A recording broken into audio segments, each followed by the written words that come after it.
Salut à toutes et à tous, on se retrouve aujourd'hui pour une vidéo des Tolkien Daily un peu spéciale, car nous accueillons un invité de marque, le savoir des anneaux. Le conte de Turin Turambar est le prime exemple que le bien ne prévaut pas toujours dans le légendaire de Tolkien, étant l'une des histoires les plus tragiques qu'Arda ait portées. Turin naît fils de Húrin Thalion, régent du peuple des hommes du premier âge en Dor-lómin, dans ce qui sera le nord-ouest de la Terre du Milieu. Ses malheurs commencent tôt, car sa jeune sœur périt à l'âge de 3 ans, des suites d'une maladie engendrée par des vents mauvais, venant tout droit de la place forte de Morgoth, Angband. C'est un événement que Turin ne put jamais mettre en silence dans son esprit.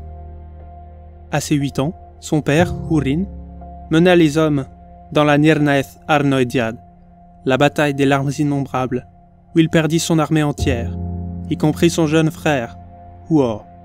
Les orques décapitèrent les corps et les entassèrent si bien qu'ils formèrent comme un monticule d'or au coucher du soleil.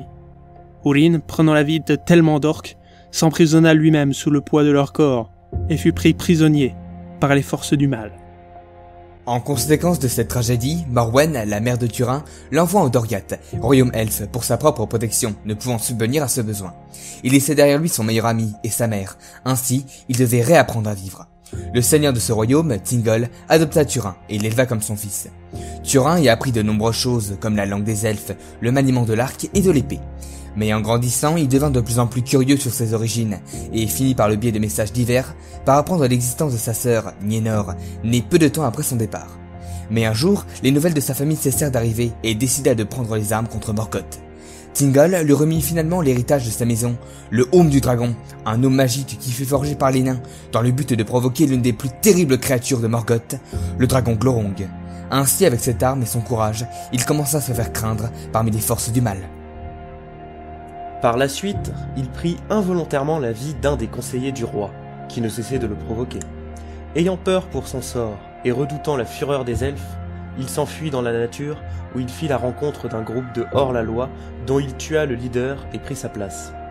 Sous le commandement de Turin, la bande libère une grande partie de l'ouest du Beleriand, avec l'aide de son ami Beleg, si bien que la région fut connue sous le nom de Pays de l'Arc et du Aume. Cependant, trahis par un ami nain, les hommes de Turin furent tous éradiqués par les orques, à l'exception de Beleg. Turin, lui, fut capturé. Cependant, au plus noir de la nuit dans le camp orque, tandis que Beleg défait les liens de Turin, celui-ci croit en la présence d'un orque venant le tourmenter, et d'un coup, d'un seul, se saisit de l'épée de l'elfe et le tue, sans réaliser son acte.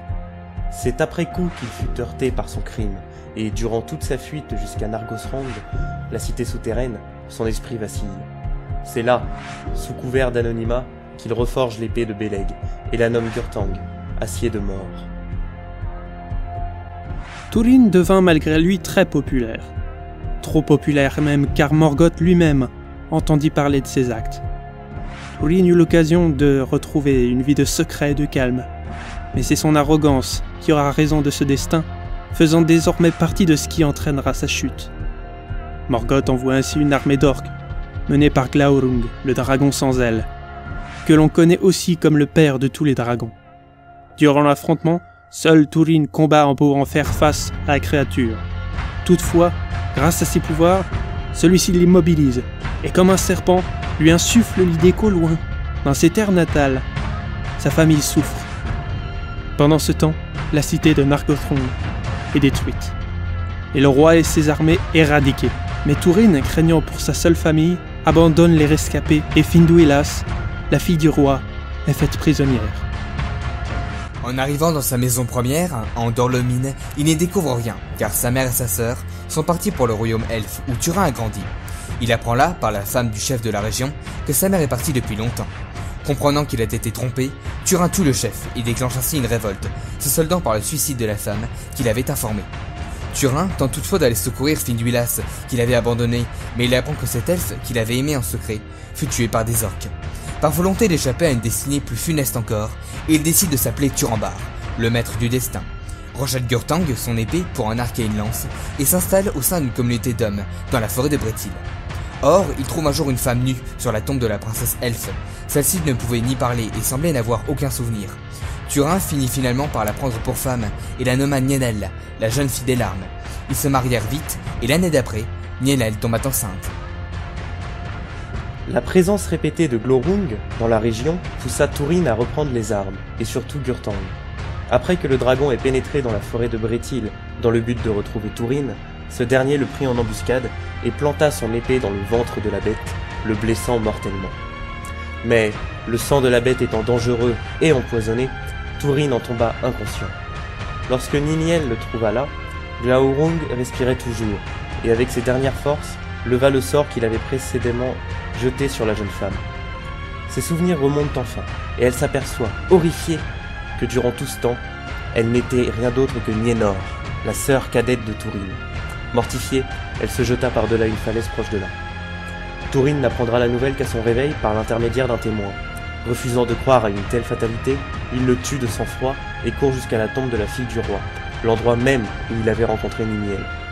Le capitaine de la garde du royaume elfe où Túrin grandit, qui se trouvait là, lui confirma les faits. Plein de désespoir et de honte, Túrin retourne là où Nienor s'est tué, et, à cet endroit, il se jeta sur son épée. Ainsi, elle fit une dernière victime avant de se briser. Túrin, de par ses actions désastreuses, se fit d'abord refuser l'accès au hall de Mandos. Puis, grâce aux prières de Húrin et Morwen, put l'atteindre. Il est toutefois dit dans la prophétie de Mandos que, durant la guerre de la fin des temps, celle qui verrait la fin du monde, que Túrin s'élèverait une fois encore, et que c'est lui qui, vengeant tous les hommes, pourfendrait Morgoth dans son dernier souffle. Ainsi, l'histoire de Turin-Turambar, et plus généralement le conte des enfants d'Oirin, se définit comme étant un mythe détaché des autres œuvres du professeur et de la littérature fantastique, du fait du caractère noir du personnage central, et surtout par une finalité victorieuse à la fois sanglante et tragique.